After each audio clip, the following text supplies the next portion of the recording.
Hi everyone and welcome to the Mural Backstage class. My name is Emilia Åström and I'm the Learning Experience Lead at Mural. And my co-host today is Douglas Ferguson, founder and facilitator at Voltage Control. So for the next 60 minutes or so, we'll take you behind the scenes of a real world team working session. And we're going to encourage you to use the chat and Q&A channels to offer comments and ask questions as we go. And we're also going to invite some of you to participate as well. So in fact, let's have those of you in the audience who would like to join, find the chat box in Zoom and type in where you're calling in from today. So we have someone from Bosnia, we have Mohammed from India, we have, thanks, Janavi. It sounds like my mic. Are you able to hear me good, well, Douglas? Or should I just? Yeah, it's pretty good. I can hear you, yeah. Okay, cool. Philadelphia, I'm calling you from Buenos Aires. I don't remember where you're located, Douglas. Where are you calling in from? I'm in Austin, Texas. Awesome. We have Georgia. We have another friend from Texas here. Hi, Christina. Thanks for joining. We have Amsterdam, Maryland. Awesome. Really distributed crowd here today. So our goal today is to help you gain confidence in using Mural in a variety of use cases. And with Mural Backstage Pass, we broadcast the work as it happens. And we hope that this will inspire you to use your own facilitation superpowers in new ways with your team. And to help you to get the most out of today's session, Douglas and I will also call attention to the methods, Mural features, and best remote collaboration practices. And we also want to invite a couple of you to help us demonstrate the facilitation capacities in Mural and join us in the session live. So if you would like to volunteer and join us and collaborate in the session and turn on your camera, turn on your microphone, participate as a regular participant in this session, please share a big yes with all caps in the chat right now, and I'll promote you to a panelist. So if you want to join Douglas and me, turn on your camera, turn on your microphones, type a big yes in the chat. Awesome, lots of yeses. I love it. Yay! Yeah, how many come on, we're gonna do this. How many people do you think we can have? We can have quite a few. I just did a workshop with about 45 people the other day. So wow. So yeah, let's I don't know, I've never tried this with Zoom webinar before, but I'm all about experimenting, and this is Backstage Pass, so like you're gonna see the behind the scenes of what happens when we put things in the pressure cooker. So awesome. Yeah, all good. So Douglas, while you tell us a little bit more about today's session, I'm gonna start promoting people. Sounds good. So we'll start seeing people pop in while I give you a little bit of background on on what we're doing. And another thing, Emilia, you'll need to share the mural link, and I'm noticing that you have one. I think you have a different version than I have up. So I'll have to make sure to grab that link as well. But and as you can all see, this is unfolding Backstage Pass. This is how we do it. We just get in and experiment. And today we're going to be talking and experimenting a little bit around this concept of having better meetings and how we as facilitators can have better, play a role there. And you know, we at Voltage Control like to say that there's no such thing as bad meetings. They're just bad facilitators. And the thing is not everyone even realizes that they're facilitating, and so there's often when people are in that role, they haven't really considered the fact that wait a second, I need to be more intentional about how I'm holding space in this meeting or how I'm doing this work. So today we're going to talk a little bit about that. We're going to mostly spend time digging in and exploring that with the folks that have volunteered to participate. And you know, that might have sounded a little frightening. So if you want to jump in at some point, you totally can just make that request, and we'll escalate it. So basically what we're going to do is we're going to walk through a template that we use in our facilitation training, and it's called the facilitation superpowers. And so we look at what makes us great facilitators, or how we think we show up in meetings. Even if we haven't identified as a facilitator, how do we show up in ways that make the meeting better? And then we look at our kryptonites. When things happen that really challenge us, what do those things look like? How do we classify these things that we find problematic? Or even if they haven't happened to us before, what are the things that just really frighten us? Or when we imagine they might happen, it really holds us back from stepping into meetings in a new and different way. Well, we want to expose those things as well. And so we'll use Mural to do a little bit of quiet capturing, note taking, and then we'll unpack that as a group. It's one of my favorite ways to use Mural. We'll let everyone capture some stuff quietly, and then we'll see what patterns are emerging. We might even cluster some things and do some live synthesis. So we'll just see what happens. So first of all, I want to, we're going to just do a quick have you ever.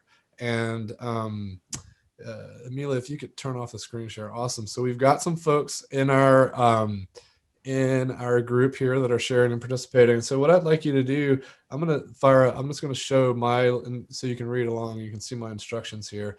I'm going to first start us off with, if you have ever facilitated a meeting, and remember my broad definition of facilitation, meaning you have put a meeting on someone's calendar and you have run the meeting. If they've expected you to get them to some destination, they showed up to talk about something you were hoping to talk about, then turn on your camera.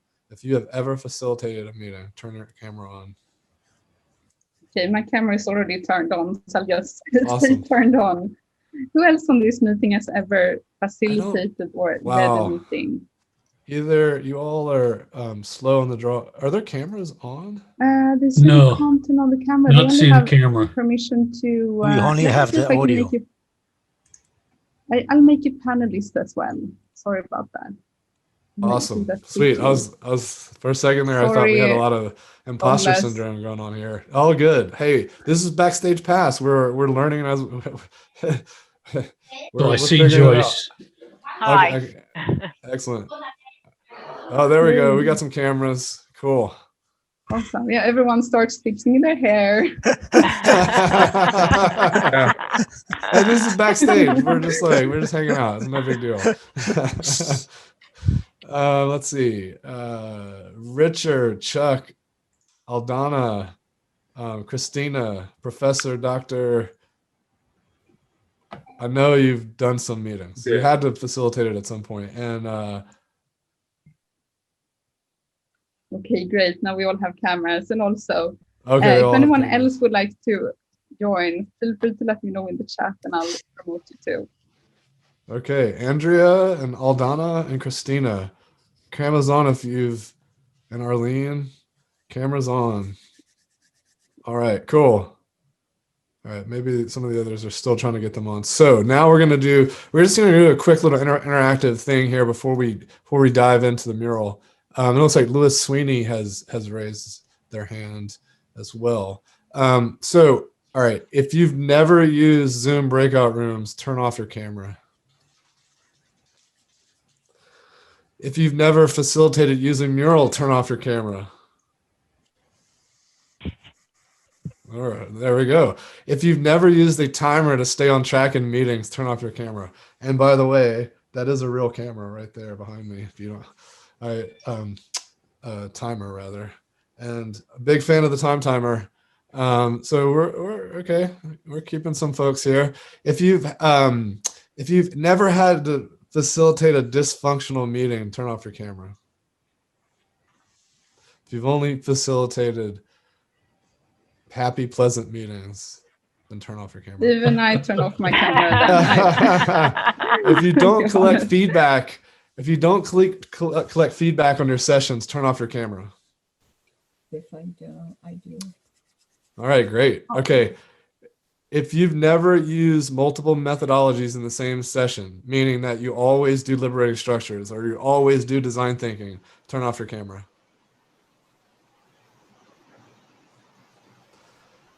Excellent. Well, here this is just a quick little way to get everyone with cameras on and in the panel area and chatting and exploring and reviewing a few of my favorite facilitation like basics, right? Like we should be doing these things in our facilitation and also leaning into dysfunctional meetings, like if there's troublesome situations, like we should be willing to lean into that. And one of my favorites is of course collecting feedback and making sure we're using multiple methodologies, mixing things up and finding those unique combinations. All right, but enough of that. We want to make this experimental and experiential. So we're going to dive into the facilitation superpowers. And we're not going to do the whole template today, but this is a template we created called the facilitation personal facilitation growth plan. And so the way it works is that invite people to think about their facilitation superpowers. So how they show up, even if they don't identify as a facilitator, what do they bring to a meeting, to an experience? And then think about what are their kryptonites? What are the things that get in their way? And then of the identified kryptonites, which ones do you want to prioritize right now? What do you want to work on? What are some opportunities for growth? And then thinking specifically about what steps can I actively take to work on them? How can I leverage my superpowers to work on these weaknesses? Because often the superpowers are typically coupled with the kryptonite or a weakness. And so if we can find folks that help with that, with those opposites or those connections, it can be an eye-opening to how we take next steps and explore. So we're not going to walk through this whole template today. I really wanted to I thought it'd be really fun with the group to talk about all of our superpowers, just from a kind of an appreciative inquiry type of lens. We're just going to dive in and see what everyone really loves about the way they show up in meetings. And then we can learn from others around all the great things they do. And that can also, there's a reason we do the superpowers first, because often someone else's superpowers points out kryptonites we might have. It's like, oh, they're really good at that. I could probably get better at it.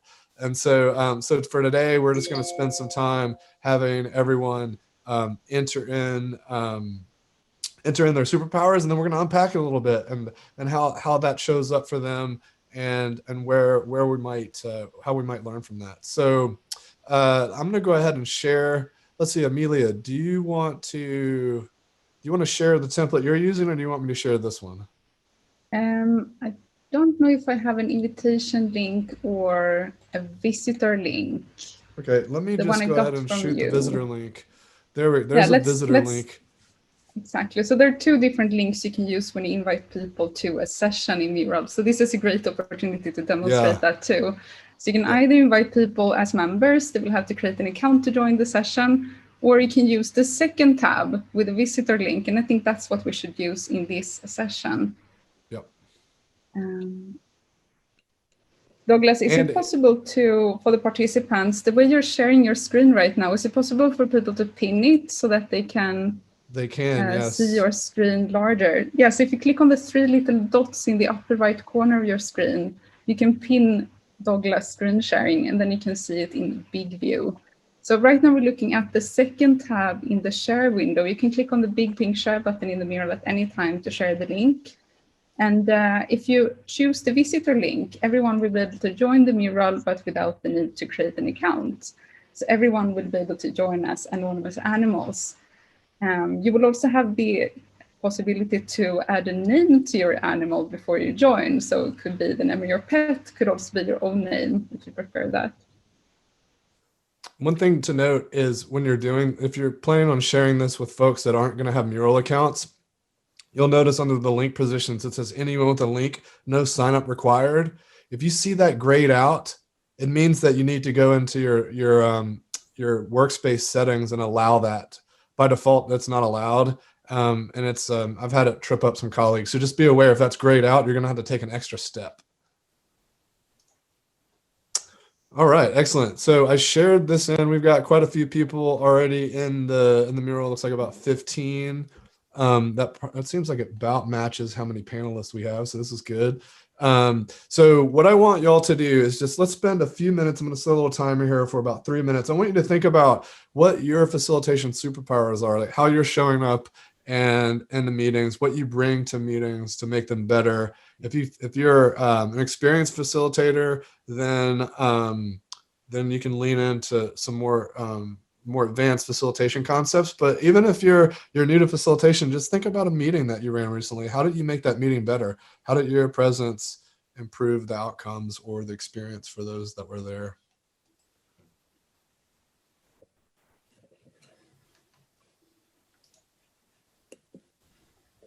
Right now, Douglas is using the summon function to make sure that we're looking at the same part of the mural. And while we're doing this brainstorming session, we can also set the timer to 3 minutes, so we make sure that we stay on track on time, so we don't go on for too long. I also find that by using the timer, it creates a sense of urgency. So if people were hesitant first and didn't start adding the sticky notes, as soon as you turn on the timer, it seems like everyone are in a super hurry immediately and start adding all their ideas.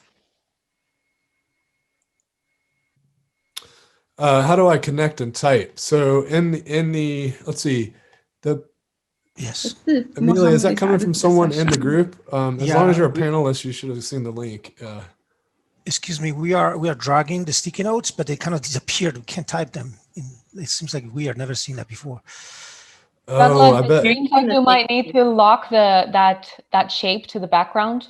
it's locked. The problem is, Is it? hold on. Let me delete the area. This is an issue when you use areas. And I've stopped using them, but my designer loves using areas. So 1 second, let me Yeah, you can use shapes instead. It seems I that they're all prefer- hidden behind all our post-its. hold on. Let me fix that.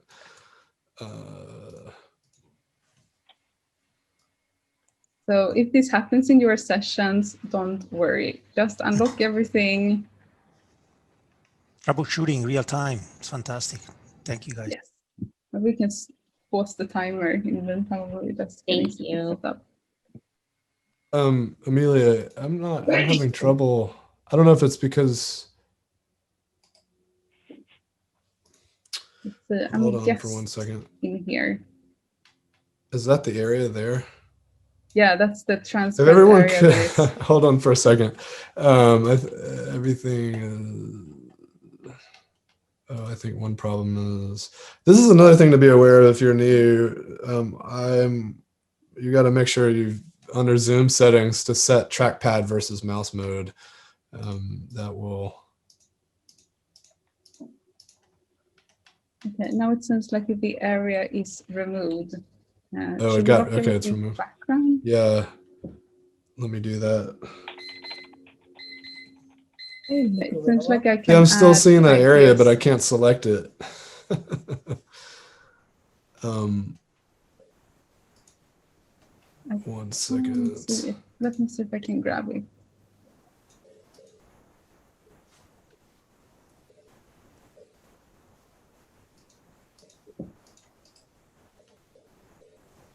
Now it seems like it disappeared. Yeah, see, when I select all, I can see it's still there. When you move your mouse, are you supposed to see your name on your mouse or just other people's names? You won't see your name on your mouse. The Okay, mouses I are think I just to let you deleted see it. where others are. Sorry, did you say you will or you will not see your name? You will not see your name on your mouse, but your mouse will be white while the other ones are little black cursors. So you see my screen here. Seeing mine then. Oh yeah, everyone else will see yours. Unless so you can hide. I can hide non-facilitator cursors for everyone. So now they should have just disappeared. I just removed the big area. Are you able to select the small area now? Just that one? Yeah, I don't know. It's been strange. Like, it won't let me. I don't select it. see any areas now. For me, it seems to be working. The sticky notes are showing up on Okay. top. Yeah, for sure. There's just Okay. select all is just showing Let's something. start over again. Yeah, sounds good. Do we? Okay. Yeah. Let's take 1 minute and just reflect on these facilitation superpowers we added. And for those of you who got a little bit off track, you have a chance to get back into it and add your superpowers here.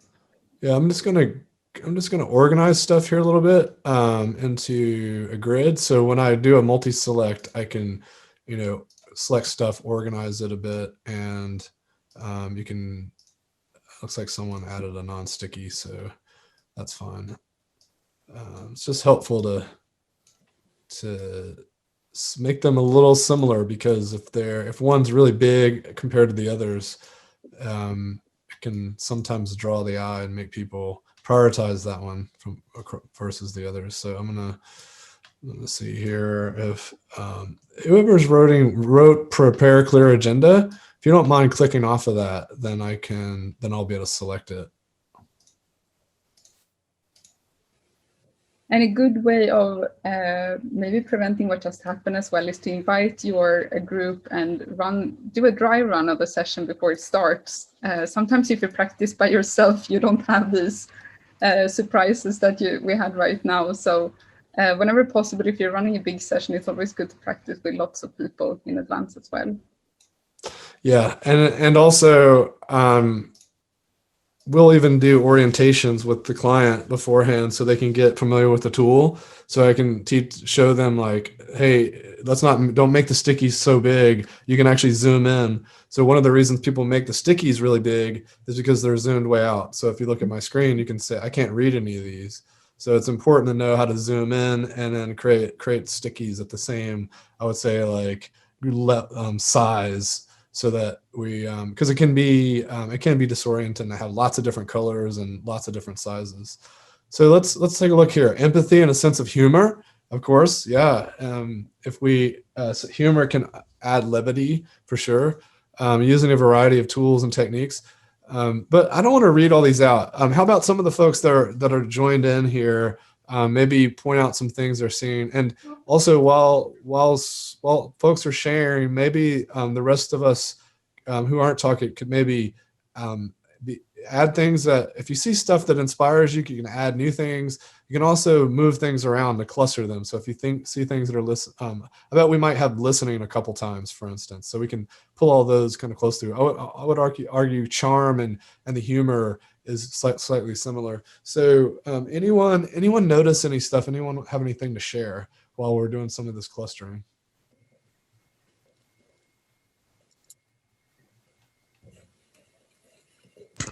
Yes, Douglas, I break the ice. I put a variety of them, including the ones you have just read, but I also put being very prepared, which is also a downside for me, because maybe I don't know how to manage, improvisation and uncertainty. So I'm already thinking about ways that I can also improve my facilitation.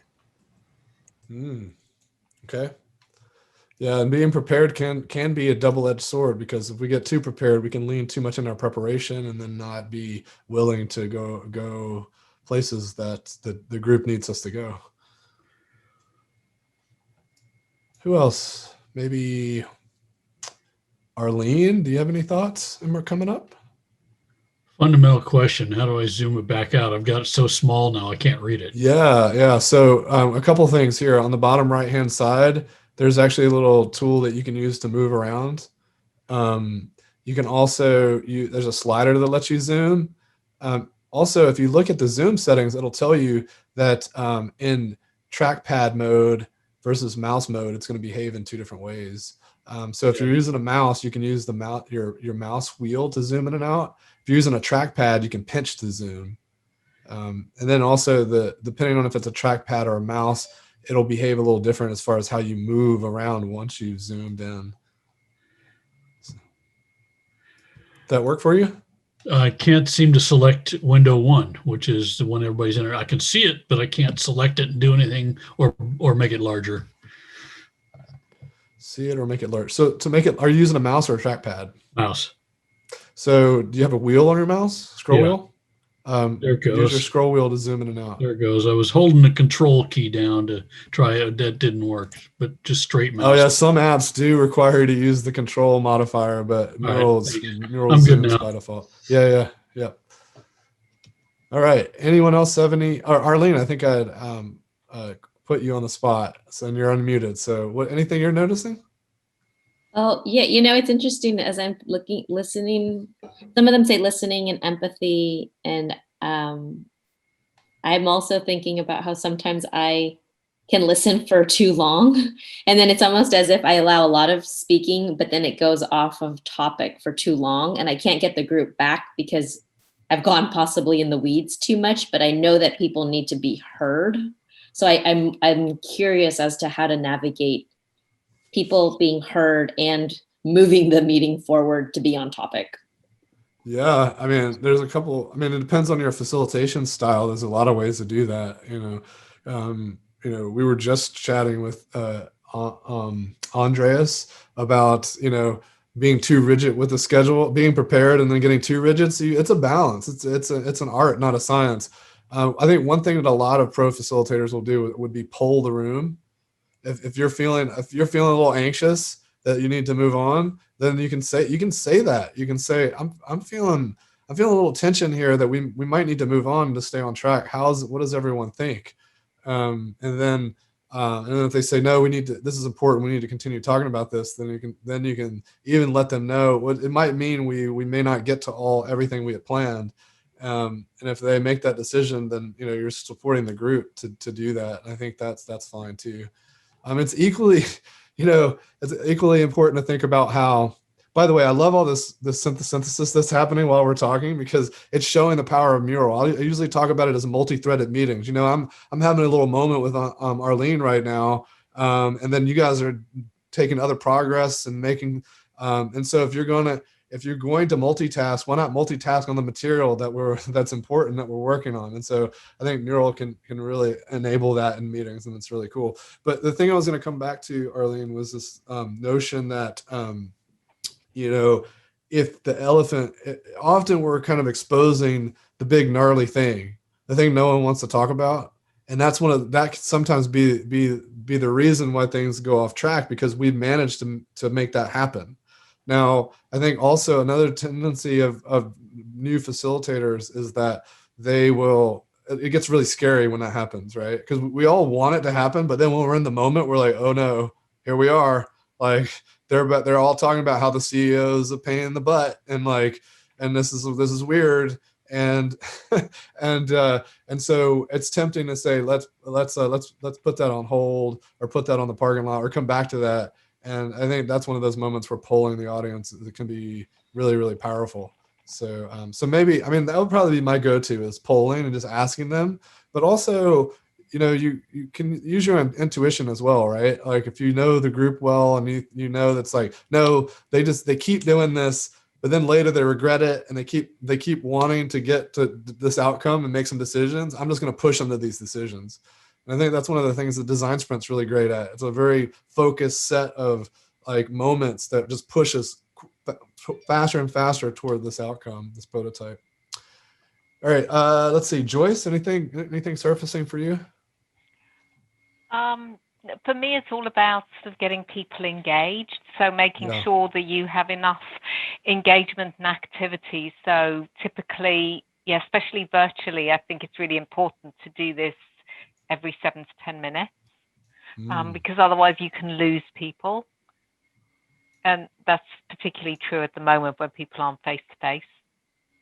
Yeah, I love that. And you mentioned like every 7 or 8 minutes, and it's something we talk about a lot when we're covering learning experience design, and helping facilitators understand that applying learning science and those principles into your workshops will improve those experiences, because ultimately they're all learners, right? And one of the things is assessment points. And so it's kind of what you're getting at around, if we don't constantly, or we don't have these moments baked in where we can assess the level of engagement, or if they got where we wanted them to go, then ultimately we're just checking boxes, right? We're just going through a list of activities and going, we did that, we did that, we did that.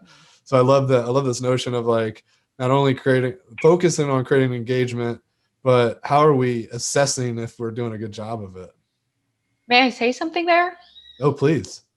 That I believe that engagement comes from a mixture of the tools and techniques that you're using, and the planning and all that, the activities that you're running, but also, and we are seeing lots of personality and style stickies that we have. So that's also what you bring personally to the table. And so from the mix of those two is that you get your engagement, I believe. Yes. Another thing that came to mind as you were talking is invitation. And I noticed at least Louise, if not others, maybe Michael, I think too, has done. I see him in the Liberating Structures community some. I know he comes to our facilitation practice every week, but this notion of invitation and the Liberating Structure, it's core to the Liberating Structures community, but you don't have to do liberating structures to think about crafting good invitations. And I think that's like, that can lead to great engagement as well, as like really thinking about how we draw folks in and encourage them to do things. It's funny. And we were doing facilitation training at the conference last year. And someone, one of the attendees said, how do I get my participants to do, and I can't even remember what they said, because I was so focused on how do I get them, like that perspective of how do I make them do something. And it's like, oh yeah, you don't make them do anything. So I think that's the beauty of this word invitation, and how we create that, like almost like inertia, right? Where they're just kind of like drawn into it. Chuck, did you have something to share? Yeah, I had a question. So my superpower is driving conflict in meetings. So, when I was an early facilitator, I wanted no conflict. But what I found is a lot of my work is working on alignment in teams, particularly project teams. So I try and drive discord and conflict so that people are real. I hate the group think, group talk, let's play nice. And in a face-to-face setting, you can drive it, you can see it, you can feel it boil up in the room, and then you can pull people aside and work with those people. Because if you don't drive those behaviors out in the meeting, they show up in outside of the meeting on smaller interactions. So what I'm struggling with is in this new environment is, how do I do that in a video conference to get people to behave badly, which is really what I'm trying to do, so that I can correct it and adjust it.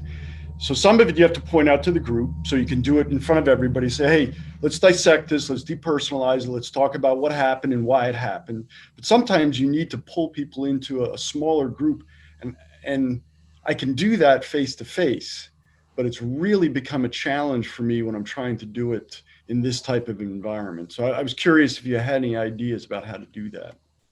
Yeah, it's possible to do the small groups, certainly in using breakout rooms in Zoom, and I think those features are coming to Teams and Google Meet as well. But the thing is like the spontaneity is a little more difficult to achieve, right? Because you can't just say, hey, and so I think what we found is it's a twofold thing. You had to do way more upfront planning, because you had to think about like, what are all the possible things.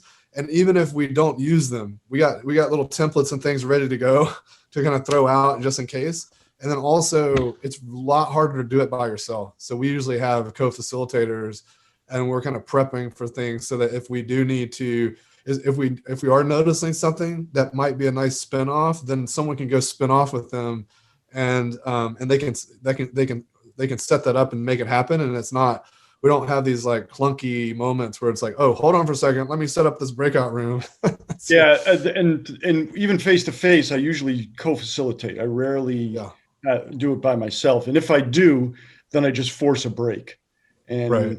But doing that in a video call is a little bit harder than in person. But thanks, that was great advice. But for me, it's something that if you're new to facilitation, my advice is do not shy away from the conflict. When you feel it, poke it, drive it out, bring it to a head, because that's where you get the gold moment. That's where you get a shift in the room. And for me, that's what I'm trying to get. I'm not training. I'm not explaining, how to do something. I'm trying to shift the group into a new place in their thinking.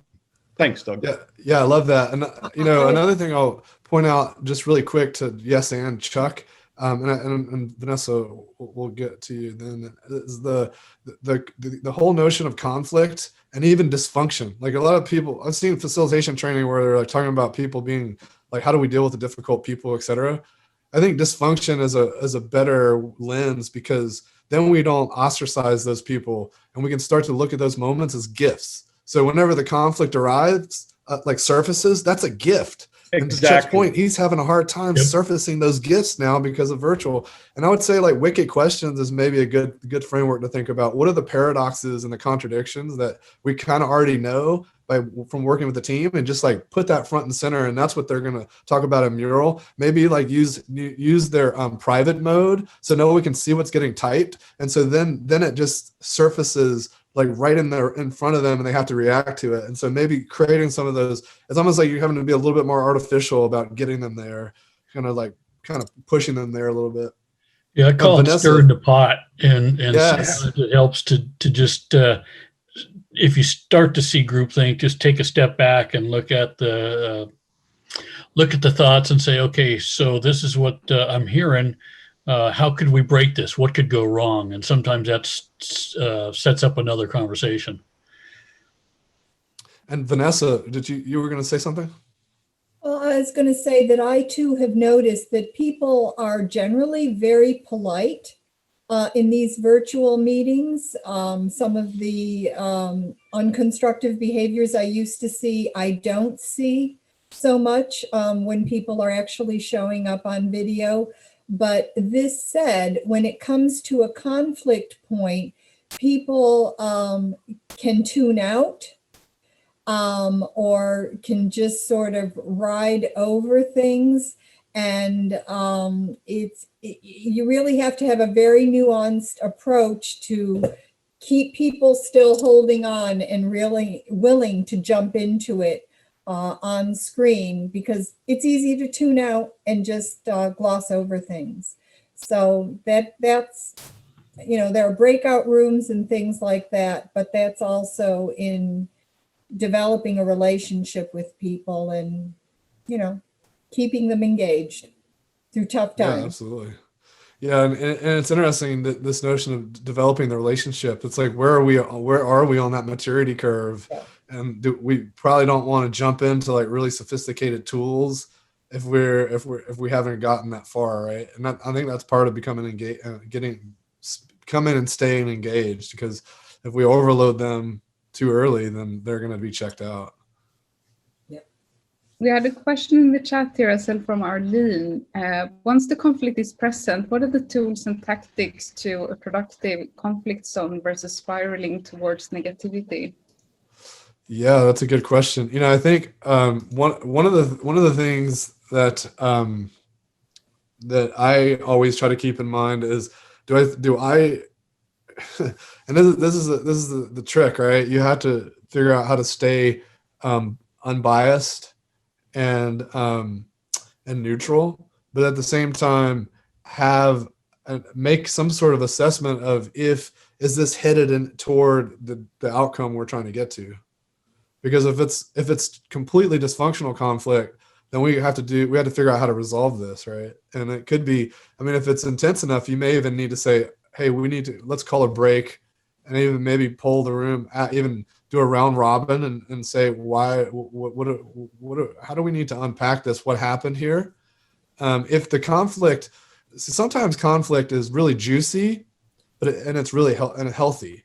Right, like they're at odds with each other on what our next step is. Okay, cool. Let's dig into this. Let's figure out what's causing that tension, and if it's real tension or not. Because sometimes contradiction, some things appear to contradict on the surface, but once we go a layer deeper, we realize, wait a second, they're talking about slightly different things, and if we just kind of twist it a little bit, we see they kind of fit together.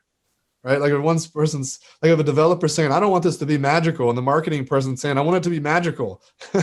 It sounds like they're saying completely different things and they're conflicting each other. But actually, when you unpack it and you drill in a little more, you realize, oh wait, they're saying we can support both those things at the same time, because the developer doesn't want it to be magical because they want it to be clear, they want it to be understandable, and it not be something that's just like doesn't make any sense.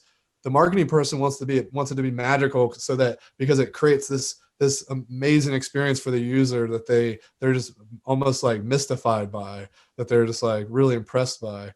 And so you could accomplish those two things at the same time. But if on the surface we just thought, oh, it's conflict, what are we going to do about that? We're going to have to pick or choose. It's not always about picking and choosing. So it's about getting to deeper needs. And the only way we can get to that is by good conversation and really crisp and awesome questions. Thank you. Just a quick time check. We have 20 minutes left. Do we want to move on to the next activity? Well, I guess I was planning on, I think just based on how everyone took to this, I think it might be fun to try the Kryptonites. And so let's go do it. I was planning on spending all of our time on superpowers, but here's me being agile with my agenda. So let's go ahead and check out the Kryptonite section. So I'm going to move over and summon everyone, although you all seem to be Mural pros at this point. But I will summon you to make it easier to locate here. So the same thing, I'll set a timer for 3 minutes and we'll just quietly enter in some stuff and then we'll unpack it and debrief it. Can you define kryptonites? Yeah, so things that, so in the case of Superman, kryptonite was the substance that, as powerful as he was, that's the one thing that would shut him down. So this could be something that you're fearful of happening, or something that you've run into it a few times, and whenever you do, you always struggle with it. Things about meetings or facilitation that you find challenging.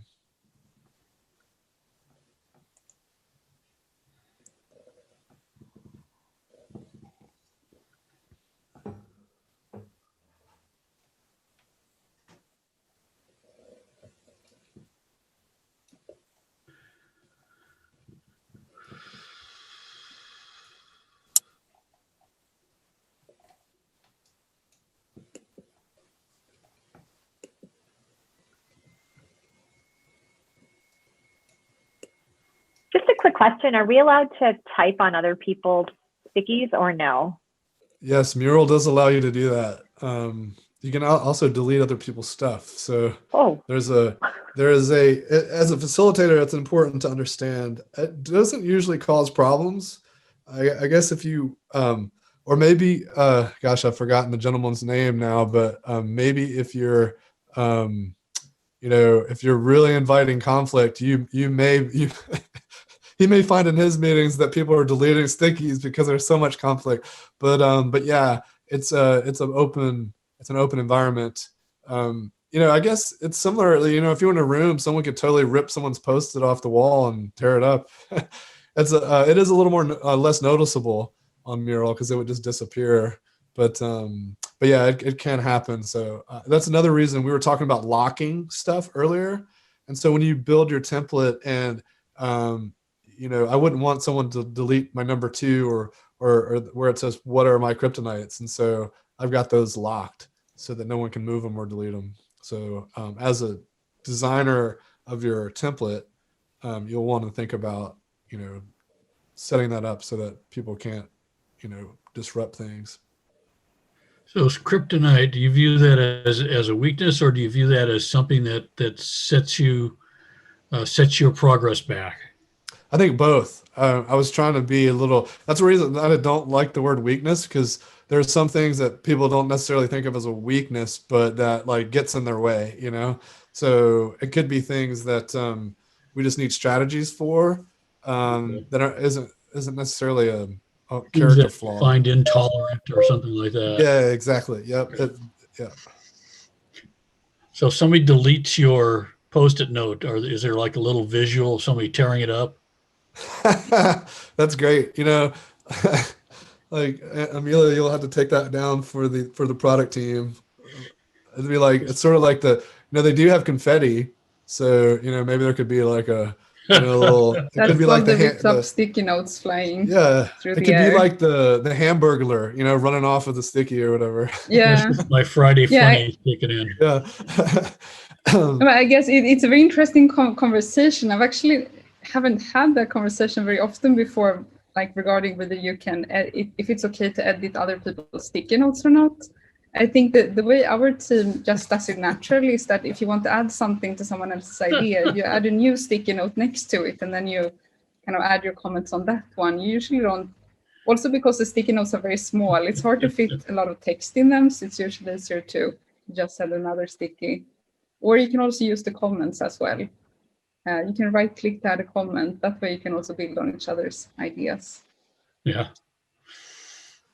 Are you the only one who can put up something like timekeeping, that category? Yeah, so Everyone I can do it as well as anyone I've made a facilitator. So Amelia, if you don't mind, let's switch to my screen share and I'll show because them how to do that. this is your workspace. I'm a guest. Yeah.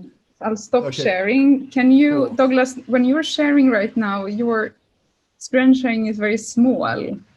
If you could reshare, let's see if you can share in a way so that the screen takes up the whole screen. Spotlight for everyone. Okay. Yeah, that's how you do it. Awesome. Cool. So to answer the question, you'll see this little bar that I have up here. I can do a voting session. I can turn on private mode, which means that you wouldn't be able to see what anybody else is typing. And then there's the timer, which you just asked about. I get all these things plus confetti and that ability to summon all of you. I get all of those because I'm a facilitator, and you'll see that here. In fact, if you ever forget what all you can do as a facilitator, if you click on that, it'll tell you all the things. And the way you make someone a facilitator is to hover over their name. Notice because Amelia is a guest, I can't make her a facilitator. So that's grayed out. But of course, I could make Sean a facilitator. Well, he already is. But so that's how that works. Let's see. Who haven't we? If you make everyone in your team admins of a room, everyone in that room can make themselves facilitators on their own, as long as they're members. I just discovered that the other week, and that really helped me when I organize sessions with lots of co-facilitators and facilitators for different breakout groups too. Yeah, for those of you that are new, I'll just kind of show you what. So you can create rooms. So see, we have rooms here, and whenever I create a new mural, I'll just create a blank mural. It'll ask me. I guess it just defaults the room, but you can move stuff around and change the rooms, and so what she's saying here is that when you are looking at a room, you can actually invite people to a room and make them room admins. So you'll see I'm labeled as a room admin, and then when you escalate them up to a room admin, then they would be able to like make themselves a facilitator, which is like really nice because it's actually takes a lot of clicking to get, especially see we have all these templates for this workshop. So it'd be a lot of clicking to make someone an admin. So that's a good point, Amelia. Question again, how do you look at your window versus the interaction window? Your window. If I wanted to see what you were just describing, all I've got is a little minimized window, and I can't see any selection on maximizing it. I think I set this window as spotlight to everyone, so I think you should be able to see it. Are you talking about inside of Zoom or inside of Mural? Right now I'm seeing the Mural Backstage pass, and I see your screen minimized in a little corner of my screen, and I'm not sure how to blow that up. Sounds like you're looking at Zoom right now. So I try to make the. So this is one of my kryptonites. Yes. So this is a very, very important area to be very mindful about as well. If you're screen sharing at the same time as you have a mural open or any other tool open that you're collaborating in, it can be quite confusing for the participants to know if they're looking at the shared screen or if they're looking in the actual tool. So right now we're doing a webinar and we're also showing how to collaborate. So it's a very unique situation. A lot of times when I'm actually doing workshops, I choose to turn off the screen sharing when we're collaborating, just to make it easier for people to know where to look. Well, this is why I like to use this view, because then it's very clear that like this is not your window, right? Because I'm sitting here right beside it. But it's a little harder to read. Exactly. So if you want to highlight Douglas' screen and see what he's sharing, if you point on Douglas' webcam or like the video that you see of Douglas, when you point at that video, you will see a little menu button with 3 buttons appear in the top right corner. And if you click on that, you can pin Douglas' screen as well. So that should allow you to see it in full screen. Excellent. Well, let's look at some of these kryptonites really quick. Maybe someone we haven't heard from yet. Anyone? Look at all the clustering that everyone have done here. Yeah, I know. While we were talking. kind of debugging. Maybe Kata, any thoughts from you?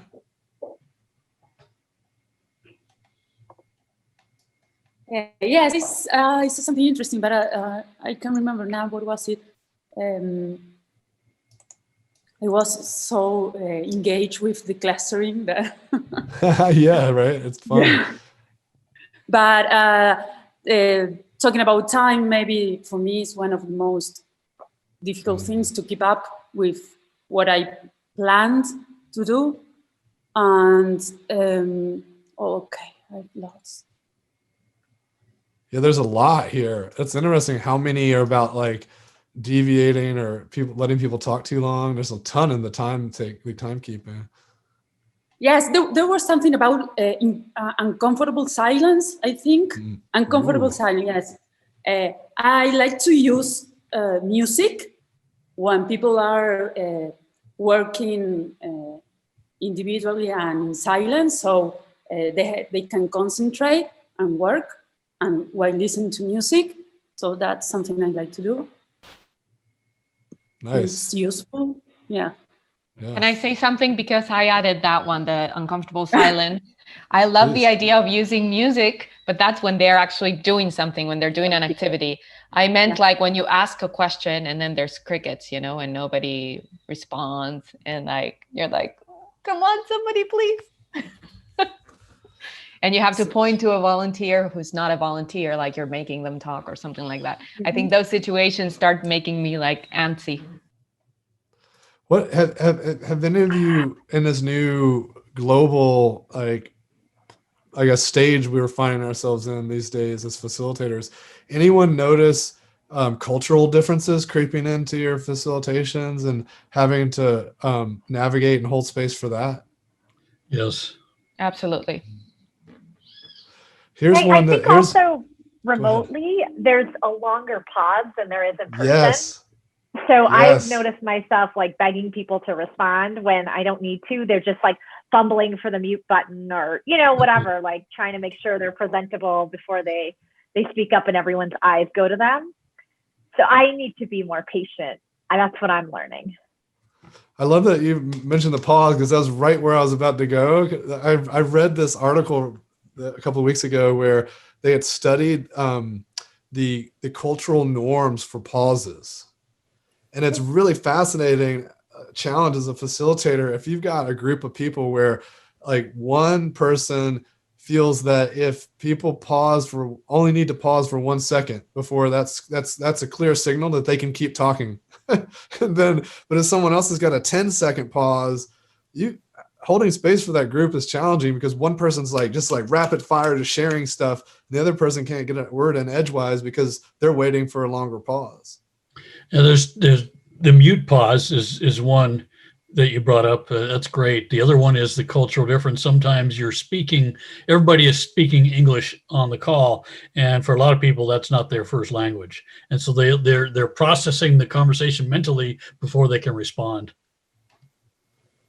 Yeah, that's a good point. I was doing a 25-10 not long ago, and some people, it was a really interesting tension because some folks had finished and were like annoyed because they wanted to see their next idea, but others hadn't voted because they were still trying to read the idea.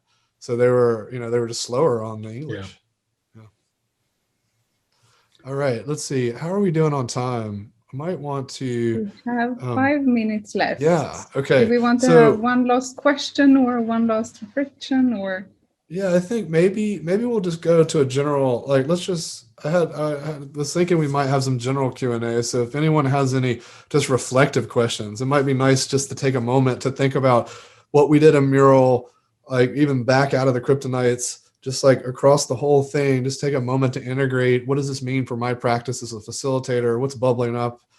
Just any general questions as you start to think about what this means for you and how you might apply it.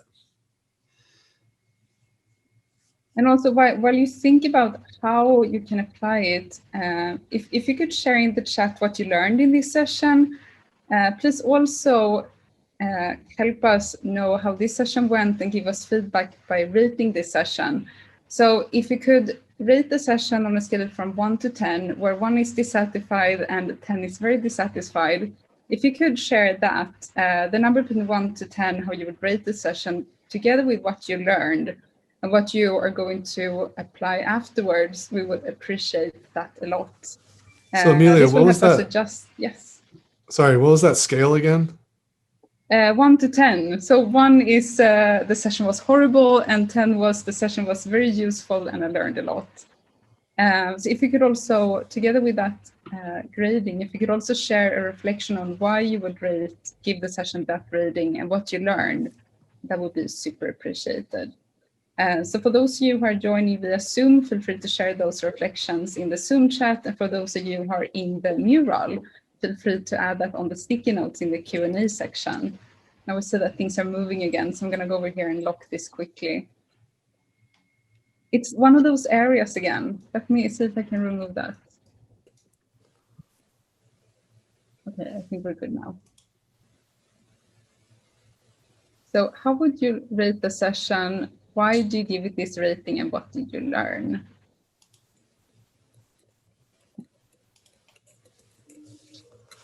So while folks are doing that, if you have any questions, I'd be happy to field 1 or 2 more questions as well. We can answer questions in the meantime as well.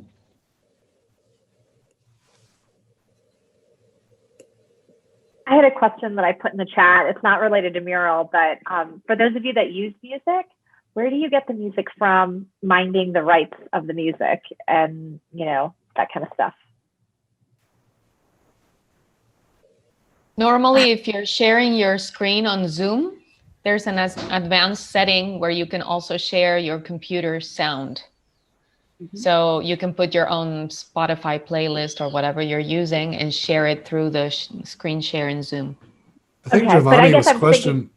It's about, like, if you're playing a song from Taylor Swift, like, did you go contact Taylor and say, hey, hon, we're going to use your song in my, you know, my workshop. Is that cool? You know, that's what I mean by rights of the music. Yeah, I think Spotify's, like, the rights are for you to play it for your own, for yourself, and not inside of fitness classes or workshops, etc. And in fact, Peloton's getting sued over this stuff right now. You know, I think that there's a couple of websites that have royalty-free music that are there for they really market it toward people who are doing like video promotional videos and stuff. So those websites can be really handy. You can maybe start there. I've got a buddy who just made me a few different songs and melodies and stuff for some of our marketing videos, and I'll play some of that stuff as well.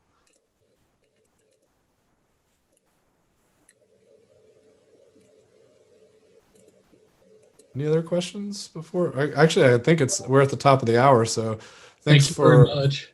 Thanks for all the stickies and everything. And, you know, I'm pretty active on LinkedIn and on the various social networks. So feel free to look me up. Would love to continue the conversation and stay in touch. We do a facilitation practice every week. So would love to have you join us and hang out and talk more about facilitation. Thank you, Douglas. Yeah, for sure. Enjoy your day and your weekend. It's going to be a lovely one. Thank you, everyone, for joining. Thanks, Amelia, for letting us participate. Bye. And thank you, everyone who participated and helped us create this session as well. And thank you for contributing and participating, and hope to see you again soon. Thank you so much. Be well, be safe. You too. Thank Bye. you. Bye-bye.